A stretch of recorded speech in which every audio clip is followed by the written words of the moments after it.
Hello everyone, welcome back to my YouTube channel. और आज का टॉपिक है रेगुलेशन ऑफ सेल साइकिल। तो हमने पढ़ना है रेगुलेशन कैसे होता है। एक एक्सपेरिमेंट किया गया है जिसमें हमने देखा गया है कि जो यहाँ पे हमने relative amount of DNA in the cell है, यहाँ नंबर ऑफ सेल्स है, ठीक है। तो हमें दिखता है कि क्या होता है। सबसे पहले G1 फेज में जो नंबर्स ऑफ सेल रहते हैं वो तो इंक्रीज हो रहते हैं, ठीक है। फिर अचानक से जो हमारा S फेज में सेल का डिक्रीमेंट होता है और हमारा दोबारा से सेल्स का G2 और M फेज़ में इंक्रीमेंट दिखाई देता है। तो इसमें हमें क्या पता चलता है, जो G1 फेज़ में है डीएनए कंटेंट उसमें X अमाउंट में होता है, ठीक है। G2 फेज़ में हमारा 2X अमाउंट में डबल हो जाता है, क्योंकि S फेज़ में हमारा डीएनए रेप्लिकेशन होता है, तो G2 में हमारा डबल अमाउंट में हो जाता है। तो है ये हमें एक ग्राफ क्यों दिखता है, और S फेज़ में हमारे जो सेल्स रहते हैं वो अचानक से उनका ग्राफ लो क्यों चले जाता है। तो ये MPF के कारण दिखता है, क्योंकि MPF को डिटेक्ट किया जाता है, ठीक है। जो MPF रहता है वो हमारे साइक्लिन को डिग्रेड कर देता है, ठीक है। अब साइक्लिन हम पढ़ेंगे आगे क्या होता है, ठीक है। ये नॉर्मल है, ये इसको ज़्यादा याद करने की ज़रूरत नहीं है, ये एक्सप्लेनेशन है। अगर आपको वीडियो समझ आ गई थी सेल साइकिल की तो ये कुछ भी नहीं है, ये जस्ट एक्सप्लेन करने के लिए है, ठीक है। अब ऑस्टियोक्लास्ट क्या होते हैं, वो मल्टी न्यूक्लिएटेड सेल होते हैं जो बोन्स में प्रेजेंट होते हैं, ये बेसिक नॉलेज है। अब होता क्या है, अब जैसे हमने एक एक्सपेरिमेंट किया, ठीक है। जैसे कोई सेल है वो S फेज़ में है, ठीक है, और एक दूसरी सेल है वो हमारी G1 फेज़ में है। जब हम S फेज़ और G1 फेज़ को फ्यूज़ कर देते हैं तो हम क्या देखते हैं कि दोनों के दोनों सेल हमारी रेप्लिकेशन करना शुरू कर देती है, ठीक है। तो जो G1 फेज़ रहती है वो अपना G1 फेज़ छोड़ के S फेज़ में ही चली जाती है और रेप्लिकेशन शो करती है। सेम वैसे ही हम जब S फेज़ के और G2 फेज़ को फ्यूज़ करते हैं, ठीक है। जब S फेज़ को और G2 फेज़ को फ्यूज़ करेंगे तो हम देखते हैं कि जो S फेज़ का हमारा जो सेल है केवल वही अपने न्यूक्लियस को रेप्लिकेट करता है, हमारा G2 फेज़ का न्यूक्लियस अपने सेल को रेप्लिकेट नहीं करता है, ठीक है।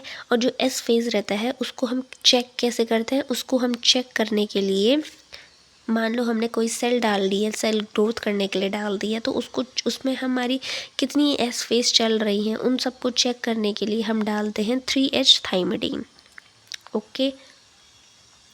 अब हम चलते हैं सेल रेगुलेशन के बारे में। जो सेल साइकिल है वो कंट्रोल होती है साइक्लिन एंड CD के प्रोटीन की वजह से। CD के प्रोटीन्स को हम क्या कहते हैं, साइक्लिक डिपेंडेंट काइनेज। जो साइक्लिक डिपेंडेंट काइनेज रहते हैं वो उनकी जो कॉन्सेंट्रेशन रहती है वो कांस्टेंट रहती है throughout the cell cycle, ठीक है। तो साइक्लिन डिपेंडेंट काइनेज कभी चेंज नहीं होते, उनकी कॉन्सेंट्रेशन सेम रहती है। लेकिन जो साइक्लिन रहती है उसकी कॉन्सेंट्रेशन कभी बढ़ती है कभी घटती है, ठीक है। कभी एक्टिव होता है वो, कभी इनएक्टिव रहता है, ठीक है। जो साइक्लिन रहता है वो प्रोटियोलाइसिस करता है सेल साइकिल कंट्रोल का, ठीक है।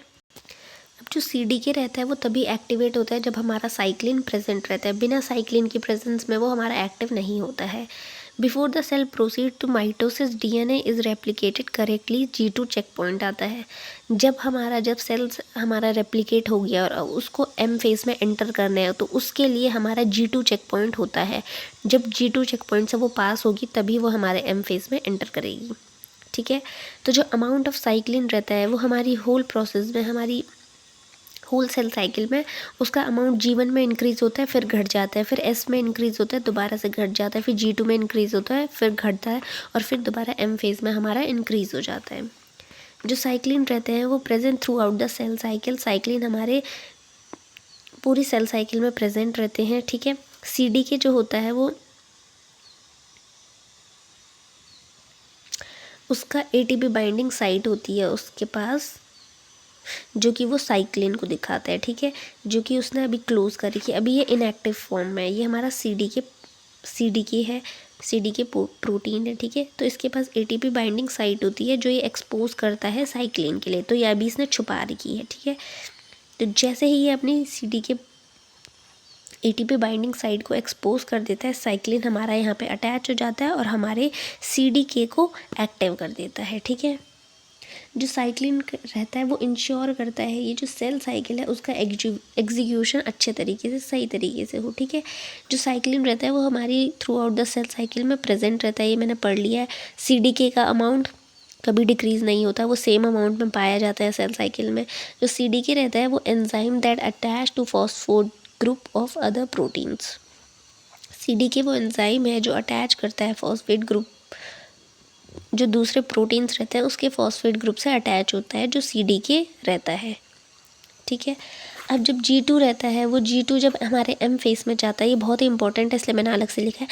जो G2 है जब वो M फेस में जाता है, M फेस में एंटर कर रहा रहता है, तो उस टाइम पे हमारा CDK1 और साइक्लिन B आते हैं, जो कि हमारे चेक करते हैं कि हमारा ये मैच्योरेशन प्रोमोटिंग फैक्टर रहते हैं, जो चेक करते हैं कि हमारा जो हमारा सेल है वो कैपेबल है M फेस में जाने के लिए कि नहीं है। ठीक है।